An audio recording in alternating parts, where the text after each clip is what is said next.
kunoo yakkamaan dura kunoo obsaan uummanni amantaadhaan kophee qabu hundumaa guuree fidee itti laate inni garuu kophee kana hundumaa gurguratee buraayyuudha gamoo abbaa darbii torba bitatee keessatti hojjechuuf utuu deemu kun harkaaf harkatti qabame dhaabbata kana cufe. Dhaabbata kana cufe. Obsaan. Kanaa gadi miti. Kana yakkichi kanaa gadi.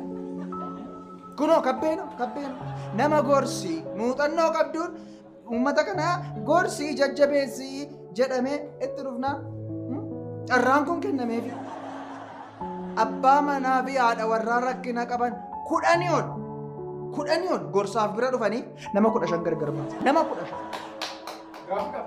15. Callisi warra inni gorsee deemellee mana ga'anii walii kaniitu nama kan biraa dhaqanii gargar baase.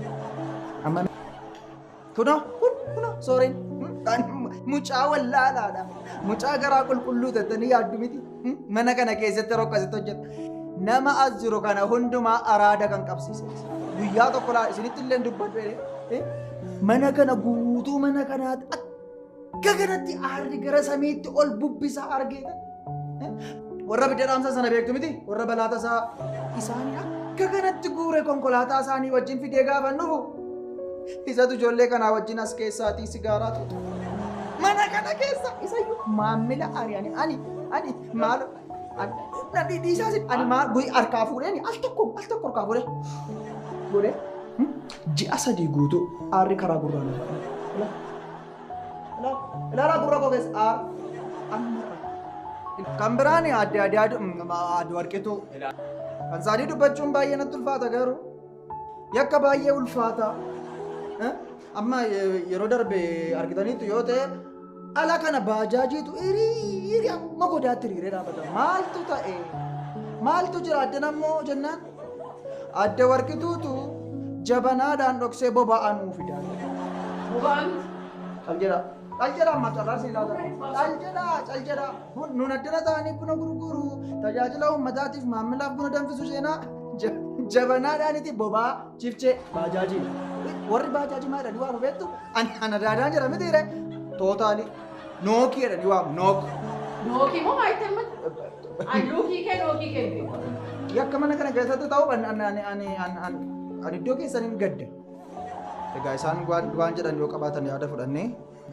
Gamtuu waan hin jedhu hin qabu. Waan gaarii hojjette kanaaf akkuma hojii keetiitti rabbisiifa kennu.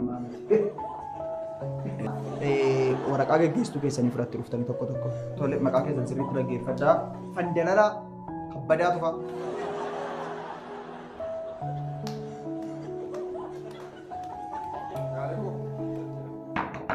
Hojii daari'amuu biyyaa si fayyadu namni si gadhabbatte bara hojii gaana. Akka barbaade godhatan yeroo kan isaaniiti. Sooressaan dhuguma.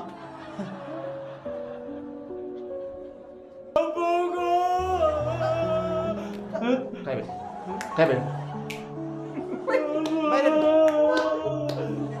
Biyyoon sittaayyuu laaga. Akkana ta'u. Fandalalaa sadaffaa fi sadumaa. Obsaa Tarfaasaa. Obsa. Irra fa'a. Obsa.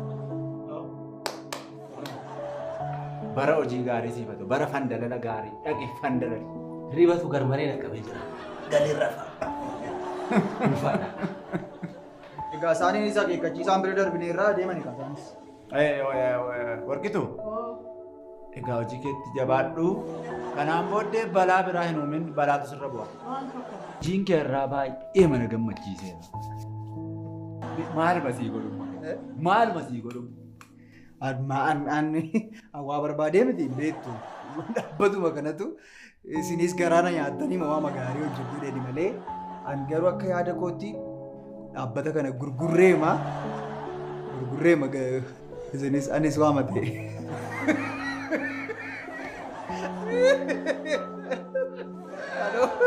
Aloo garuma yaade tola jinnaa. Anu kamu.